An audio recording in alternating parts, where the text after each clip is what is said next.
शहर के किनारे स्थित पुराने हवेली में हमेशा से रहस्यमय अंधकार बसा रहा था। दशकों से छोड़ा गया, इसकी खिड़कियां टूटी हुई थीं और आईवी इसकी गिरती हुई दीवारों पर फैल रही थी। स्थानीय किस्से एक दुखद परिवार के बारे में बोलते थे जो कभी वहां रहता था और उनकी मौत के बाद उनके भूतिया आवास में उनकी सुस्क्षेप लंबे समय तक गूंजती रही थी।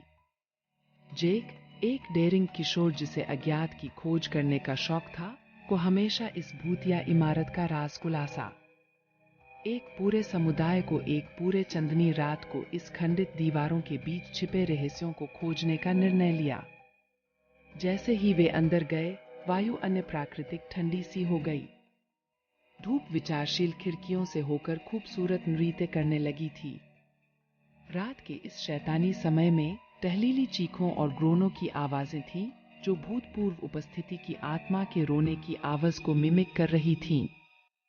समूह ने और गहरा जांचने के लिए बढ़ता, केवल टेढ़ी टॉर्च के साथ मार्गदर्शित किया गया।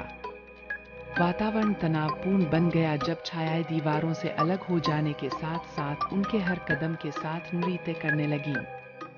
छिद्रों में सुस्क्षेप लिए हुए, अब वहां सूखा हुआ हवा में विचरण कर रही थी, बिना किसी की सूचना के।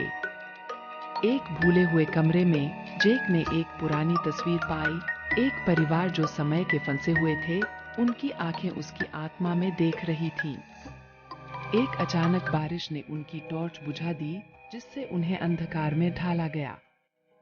दूरदर्शन से उनकी कड़ी बन गई जैसे कि उसके पैरों के साथ मेल नहीं खा रही थी। दूरदर्शन से सुनसान हालात में दूरदर्शन के कदम को अनुसरण करते हुए वह विचरण करने लगा, जिसे उनके हर कदम के साथ में थी। सुस्क्षेप बढ़ता रहा, अब उनके नामों को बनाए जा